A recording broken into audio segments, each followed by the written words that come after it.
It's my privilege to introduce some of you for the first time. Many of you have heard the name. A whole lot of you have done business with his companies over the years. But he's running for governor here in the state of Tennessee. Bill Lee, welcome to WTN and Michael Del Giorno's show. Appreciate having you here. Good morning. Thank you so much for having me. All right, so here's the story. Everybody wants to get to know who it is that's running for governor and all that sort of stuff. And they put a face to an imagination. I'm just going to tell you now, folks, he's thinner than I thought. Okay? He's taller than I thought. And the reason I have to bring that up is most people think I'm taller. But then they meet me in person and go, "That's you?" "Yeah, I guess." So I have like a tall voice. He's a tall guy, okay? And he's got a great smile. So we're probably going to smile a lot. So that'll give you kind of some of the dynamics and the dimensions of this. Bill, let me ask this question kind of from a talk show host TV approach for a second. You got a successful company. Yeah. It's a family company. You're helping a lot of people. Right. You guys got trucks everywhere. You do everything. You've been in my home. Your people have been in my home. I had a hot water heater go out on a weekend. Right? Not fun, in the middle of the winter. I figured, okay, call the company because, it's what we got to do. And it'll be 3 or 4 days. I was embarrassed. Your guys came out on Sunday afternoon. And in 2 hours, we were back up. And I thought, this is weird. I felt bad. They shouldn't work on Sunday. They should stay home with their families. I'll get by. I can heat the water on the stove. But they came out. So you've been in business. You've been doing business. People like your business. I'm guessing you're probably not doing this for the money. So why on earth? Good Lord, man. Why are you running for governor? Yeah. Well, thank you for the opportunity to be here and share my heart and tell why I'm running for governor. A couple of things you said, by the way. First of all, thank you for the business.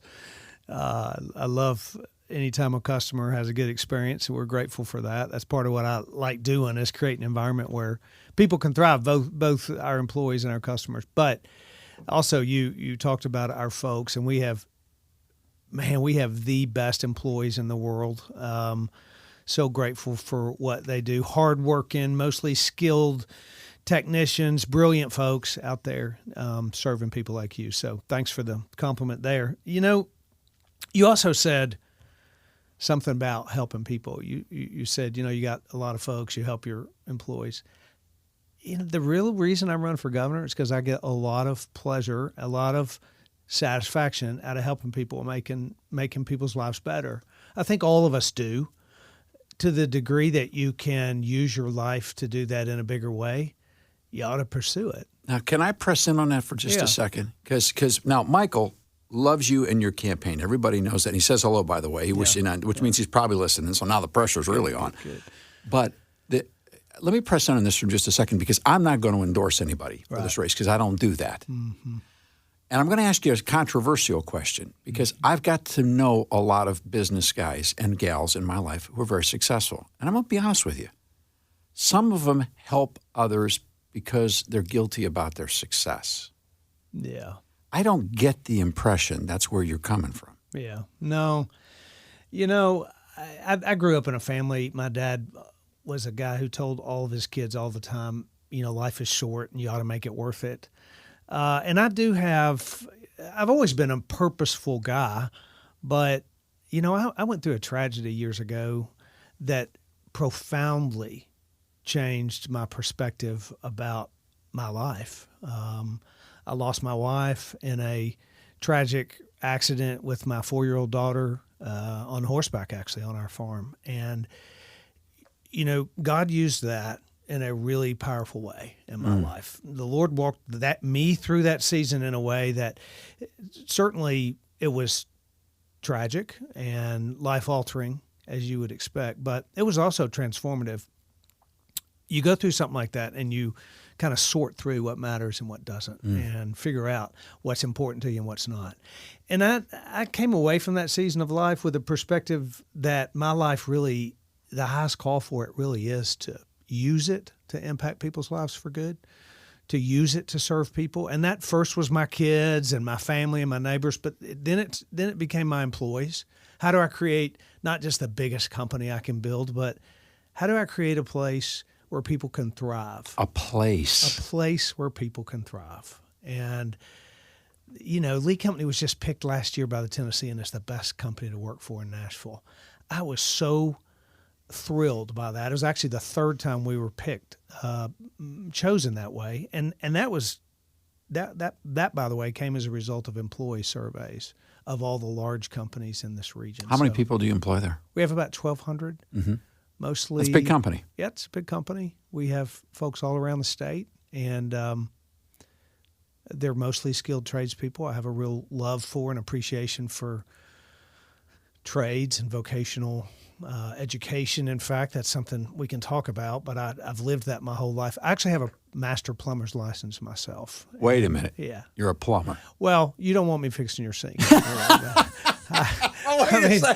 I am a plumber, but See, the plumbers are the guys with all the brains because they're making more money than the lawyers. This is fantastic. We have brilliant guys that are doing plumbing a lot better than me, which is why I have a master plumber's license, but I let more skilled people do it than me. All right, we're talking to Bill Lee. He's running for governor here in Tennessee, and this is going to be a lot of fun. And you're listening to Michael Del Giorno Show. I'm going to jump over to the break so you can hear for some really good sponsors and understand. Now, we're talking about Bill's business. Understand, I can't not talk about Bill's business. We're not endorsing his business, or we're not certainly discriminating against any of the good sponsors that cover this network as well.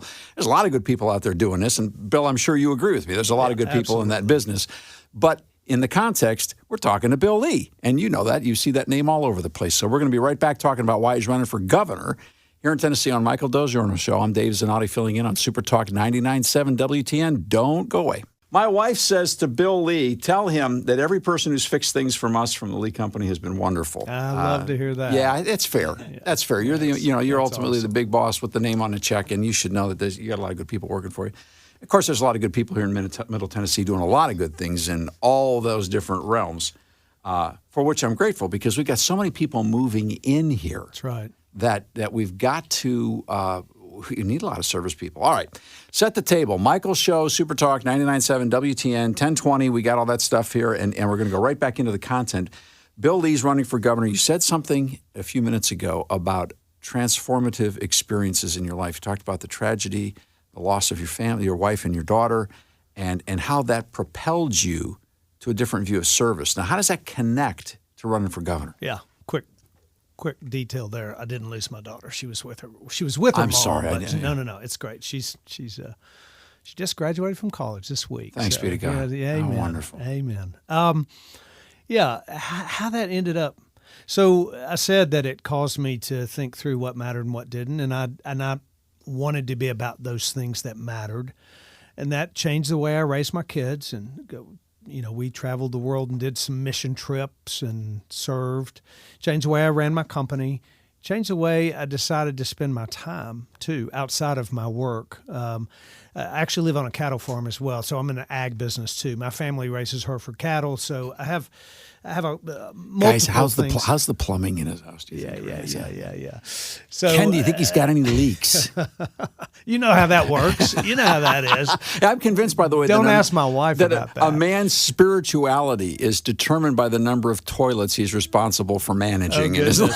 Oh goodness. Yeah, there you go. So anyway, as a result of all of that, I got involved in some nonprofits in this community. I chaired the YMCA, got involved in an inner city program called YCAP. I met a kid one day at a YCAP lunch. I had a really meaningful conversation with him. He was 13 or actually 12, about to turn 13. I decided to drive into his really challenged neighborhood once a week, every week, and pick him up and spend the evening with him. And I did that for about 5 years. He's about to graduate from high school right now. That relationship caused me to become really interested in his education, and subsequently, through a bit of a long story, passionate about education in general. It changes the life of a kid. And a good education sets them on a course for success, and a mediocre education is just terribly destructive for a child. So I got passionate around that, got involved in public policy around education. That whet my appetite. I had a second experience very similar. Out of a desire to be about life-changing work, I got involved in a nonprofit prison ministry, a reentry program called Men of Valor. I'm familiar with Men of Valor. Decided to mentor a guy coming out of prison. Spent one morning a week with him at 5:30 in the morning, and every week. He's now been out for many years, very successful.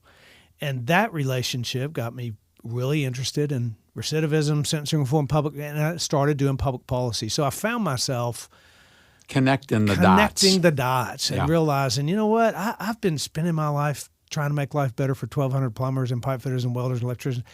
What if it was my job to make life better for 6.5 million people? And that was a compelling thought to me, worth really considering and pursuing. The 6.5 million people is going to be 7 million soon. That's right. It's actually a little over 6.5 million. Someone who wants to be governor has got to figure out, what do I do with a growth state and a high growth state? Yeah. Because there aren't a lot of them. Yeah. There's only a handful of states that are growing significantly. A lot of states are growing. There's only a couple that are actually diminishing. But most of them are flatline states. Yeah. This is a high growth state. And with that comes a whole different set of problems. Yeah. Let me ask you a question. And this is a blindside one, okay? Yeah. Do you think Tennessee can stay a no-income tax state given all the growth that's coming in? Absolutely. Really? Oh, absolutely. I think one of the reasons we have the growth we have is because we're a no-income tax state. It's an attractive place to be. And I'm a conservative guy, so I believe that you stimulate the economy and you create growth and you create opportunity and you create jobs when you give it, when the money stays in the hands of the people and not in the hands of government. So keeping taxes low is, in fact, what's created an environment in this state that is good for business. It's good for individuals, and it's one of the reasons that we are a high-growth state. And I'll tell you this, too. Because we're a high-growth state and because we are different than most states, we actually have an opportunity to lead the country. We have some serious challenges in the state that need to be addressed, but with the right kind of executive leadership in the executive branch of government, which is what the governor is, we have an opportunity to lead the country and to show others how it can be done. And so, we don't need an income tax. All right, let me switch over to a real basic question. We got about 2 minutes here. We're going to go to break. Can you stick with us after the break? Because I know listeners are saying, "Don't let them go." There's more. All right. I want to ask you a question about the Declaration of Independence. Mm-hmm. What's it mean to you?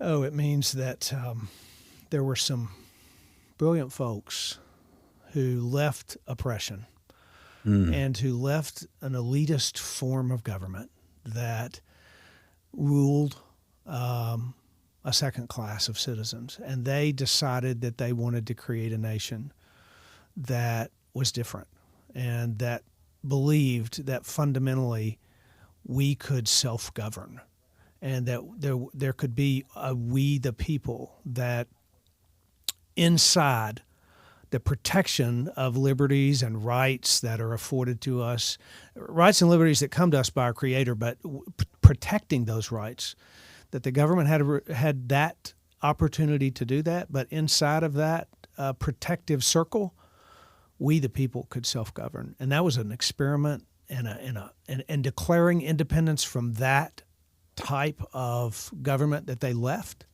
is why this nation is so remarkably unique and wonderful. And we've kind of gotten away from that, I think. I do believe that, we've set up a ruling class of politicians and people that have been in government for a long, long time. And as one of the reasons that I've been inspired to run from the outside as the only real outsider in this race, I actually think the founders intended for regular folk like you and me to come from the private sector and engage in the public square and then get back out and make real effective change from the real world. And it's what our president is doing. It's what the founders intended, and it's part of the reason I've been inspired to do this. That's Bill Lee. He's running for governor. We're going to ask him to stick around through the break. If you don't mind, sir, I'd like to have you stick around because I got a couple more questions, and I'm actually enjoying this conversation immeasurably. Thank you. I don't grade out loud people's responses on the Declaration, but I appreciate the fact that 3 times you use the term self-government. That's a really big deal. Yeah. That's a really big deal. And we're going to talk more about that when we come back. This is Michael Del Giorno's show. I'm Dave Zanotti filling in on Super Talk 99.7 WTN. You can't afford now to go away. More straight ahead. We'll be back right after the news at the bottom of the hour. We're glad you're driving through town. You're listening wherever you are. You're at work. You're online listening, however you are, because you want to pay attention closely, because we've got one of the candidates for governor here in Tennessee with us today, Bill Lee. And it's pretty obvious that as this primary process goes forward, that when people elect someone out of these primaries, obviously one of the two people that survives out is going to be the next governor. And the way the odds run, and I can say this because I'm an independent, the way the odds run, pretty good possibility that the Republican will win, projected to in this state. So that's a big deal. So first off, you better make sure you're registered to vote, because if you don't get registered and you skip that, then you miss an opportunity. And here's the thing, man, if you're frustrated with where the country's going, or you want it to do better, and you don't play in the game, man, that's inexcusable. You got to register to vote. I don't care who you are, Republican, Democrat, Independent, Martian, register to vote. You're an American, and you need to participate, or self-government is diminished. And that's what Bill was talking to us about. Self-government is what the Declaration of Independence is all about. So, big race coming up. A lot of people in this race, Bill. Mm-hmm. I don't know. What do you think? And you're mixing it up here with all kind. What I got? About 8? How many? Yeah, there's 4 in the Republican primary. Okay, and a bunch in the Democrat as well. We got some. We got some names here. We got some pretty big names. You got Black and Boyd and Brown and Dean and White and Lee and Harwell, and you got a lot of names out there. How do you get noticed? Tell me about the race. What's it like? I mean, is it like being the rat in the maze, or what's it like? Oh, it's been, it's actually been really inspiring for a person like me who's never run for office, never worked for the government. And it's important to note that I'm the only one in this race who has never either worked for the government or run for office. But you, by the way, are perhaps the only master plumber in the race? I would guess that as well. The only cattle farmer, the only lots of things. And but yeah, it's been inspiring. I mean, my wife and I announced a year ago in April. We, after much consideration and certainly a lot of prayer, and we made a decision to run, announced a year ago, bought an old RV, wrapped it up really nice with Bill Lee for governor on the outside of it, and we decided that we would start our campaign by a real grassroots effort. We went to 95 counties in 95 days. We actually started our campaign by going to one of the smallest and economically struggling counties in our state, because I want to remember that everyone is not doing well in Tennessee. How does Tennessee look to you after seeing 95 counties? Gosh, it looks like a place that has some parts of it that are doing really well and some parts that are not doing so well. Mm-hmm. And all the more reason to do this from my perspective. It's also a place, though, that no matter where you are, no matter where you live, what section of the state, whether you're in rural or urban, people want, from my perspective, primarily 3 things: a good job, a good school for their kid, and a safe neighborhood. And that is what I want to focus on as governor. And everyone doesn't have access to those things. When presidential candidates talk like that, I always kind of have to wince, because the truth of the matter is the executive branch of our federal government can't and probably shouldn't do much in those arenas. You said 3 things. Yeah. Good job, good school for their kids, safe community. That's right. That's the role of the state and local government. That's right. And that's why, and that's the job you're running. That's why that matters. But there's a lot I'm also a guy who doesn't think the government's going to really solve the problem. I talked about self-governance. Government is not here to give you a good job or give you a good school or give you a safe neighborhood. You're not going to tell me you are going to create the jobs? I am not going to do that. Hold on. We got a news flash. Ken, get the news up. Yeah. We have a candidate for governor who actually is running in a major state in the union who is not promising to create jobs by his own executive power. That's right. But that should be on the news. Bill Lee today said he, by his own magical wand, could not create jobs because it wasn't government's job to create jobs. Okay, so what is government supposed to do? It creates an environment where you and I, we're private business, we're private citizens, we're the nonprofit community, where we the people can solve the greatest challenges in our society, whether it's our little county or our community, our city, we solve those problems. But Bill, that means you got to believe in people. Yeah, that's right. And I totally do. I have so much hope that Tennessee. Wait a minute, do you drive can lead the 65? nation. Do you see the people out there? Yeah.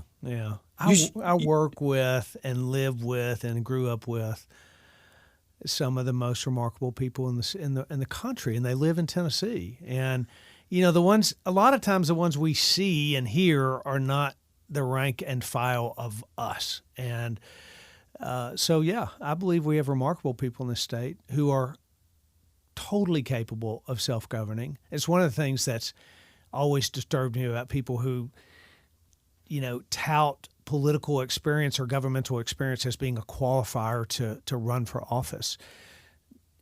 I think there are tens of thousands of people in this state that could run for governor that have never held office and have never worked for the government. They're capable because of who they are as Tennesseans and their skills and their life experiences and whether they're running a business or running a nonprofit. So I think we create an environment in the state where people can have access to those things.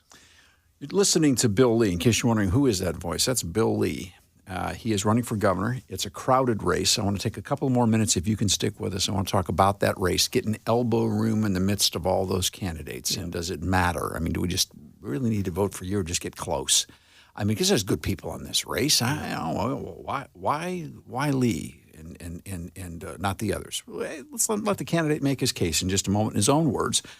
This is good radio. I can tell you that because I've been interviewing candidates for 40 years, and people like it when candidates just get to speak their mind. And that's what we do every day at iVoters, by the way, as well, from a nonpartisan perspective. You'll find Bill's race listed at iVoters.com, along with every other candidate, equal and fair, their websites, their profiles on Ballotpedia, their positions on the issues, and you can decide for yourself. That's iVoters.com. That is a nonprofit organization. Nobody's getting paid to place stuff there. There's no ads there. There's no data mining there.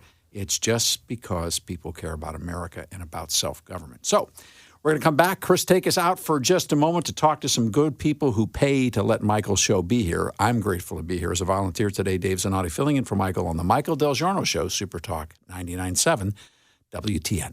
Speaking of regular people, I've got one here, Bill Lee, with some of his campaign staff with us. He's running for governor here in Tennessee. Hi, this is Dave Zanotti filling in for Michael Del Giorno on the Michael Del Giorno Show, and happy to be here today. Happy these guys came in to join us. Now, please understand, I get the privilege in life to interview candidates. I don't endorse candidates because I work with iVoters.com, which is a nonpartisan organization. And in case you're wondering, doesn't matter which candidate we get a chance to talk to, we're going to talk to them all the same. Number one, we're curious. Number two, we care. Number two, we respect anybody that enters into the arena. Because if you think this is easy, well, Bill, what do you think? Yeah. This is just all bonbons, right? And lemonade. This is easy work, right? It is not easy. It's inspiring, but it is not easy. That's inspiring. It's like hard work. It's people enjoy it. If you like what you do, you work hard. It's good, but it isn't easy. It's long. It's disruptive. Hours. Very disruptive. And you see a lot of stuff that maybe you wish you didn't know. And you learn a lot of things you never knew about before. Yeah. Now, how do you keep a cheery disposition when there's other people out there? Eventually this thing's going to get tough and it's going to get ugly, and they're probably going to start throwing elbows and other things. Yeah. I mean, it's going to look like a bad version of the NHL. Yeah. Right? Are you prepared for that? Yeah, I tell people, I talked about my tragedy a little while ago, and I've had 2 or 3 really challenging things happen to me in my life, and I know what a bad day is, and there is not going to be a bad day like that on this campaign. So do I look forward to that? No. And I'll tell you another thing. When you're in business, man, it can be, there can be some challenging days, challenging environments that you didn't see coming. And so, yeah, I'm okay with it. Right. And it's not my style to go that way, but I know it'll happen with other folks, and you take it and run with it, and you do what you need to. Will you go negative if they do? I won't. I'll defend myself, certainly, but I'm a guy whose faith in Christ is the most important thing in my life, and my value system is built by that. And So I don't think tearing down other people to get ahead is it's a politically savvy thing to do, but I have a life to live after this is over as governor, and I want to be true to myself. So, do you actually think you can win this thing? Oh, absolutely think I can win it. Yeah. Now, polls don't show you as the number one. Yeah, you should ask Donald Trump about polls. I think that it's totally possible to win, and as I work I got to work really, really hard. I've got to get my message. We're doing an aggressive campaign where I'm going to meet thousands more people over the next 80 days, and then there's media that will be doing and get our message out. That's it. Come on, Bill Lee. Nice guys finish last. Haven't you ever heard that? No, they don't. No, By the way, that doesn't mean the other people aren't nice. Yeah, no. Nice guys that have a strategy and that have a plan and that have been successful in business and that understand what it takes to win in life. Those guys can win a campaign. And by the way, here's the other thing. Will you forgive me for an interruption? Yeah, go. For those of you that are listening, I know you're all listening. If you had seen his eye, if you'd seen the look when he said that wasn't a campaign speech. Yeah. You believe that, don't you? I do. Okay. I do. I'll buy. Yeah. All right, so you're not going negative. You heard it here. Ken, another news moment. Candidate Bill Lee says he will not go negative. We're filling up the whole news hour next. All right, sir. You think you can win this thing? And you think I can all win right, this all thing. right. Here's what I think. I think people are ready now more than ever in this country and in states and in local. I think they're ready for people that understand them. For example, every candidate in the race, everybody talks about vocational technical education, how we need to be going there. Education seems to be a big issue and with you. vocational technical education is Right. is a big talking point in this conversation in this particular. You're darn right. governor's Try to race. get home repairs. You know it ain't easy. Yeah. So, but where was all that conversation in the last 10 or 15 years? And in our business, we've been talking about it for 15 years. I started a trade school 10 years ago. We've educated 1,000 people. But Bill, there's a lot of universities around here that have jacked tuition up through the roof lately because they get all kinds of lottery dough. They get all kinds of federal grant loans. And that's why we have. And by the way, we have 4 out of 10 people in this state. 4 out of 10 kids that don't go to college. They're gifted. They're talented. They're skilled. I employ hundreds of them, and they can make a whole lot more money. Absolutely, than the college degreed person. Yep, they can make a good living, and we just need to change the conversation around that. And I've lived that my whole life. I think. But you're going to take on the education establishment if you do that. Yeah, we status quo. There's a business book. I'm a CEO. I run a company of a $240 million company. Leadership is something I've studied all my life. Mm-hmm. And by the way, this is the executive leadership of the state. That's what the governor is. It's really important we remember that. We got legislative, judicial, and executive. I've worked with a lot of governors. It's an important job. Those and by are the different. way, it's really hard work. Yeah, that's right. And it does require executive leadership to do it well. And so leadership matters. It's really important. It's important that we understand that that's how you advance the state forward. So in business, there's a book called Good to Great, and the enemy of being great is good.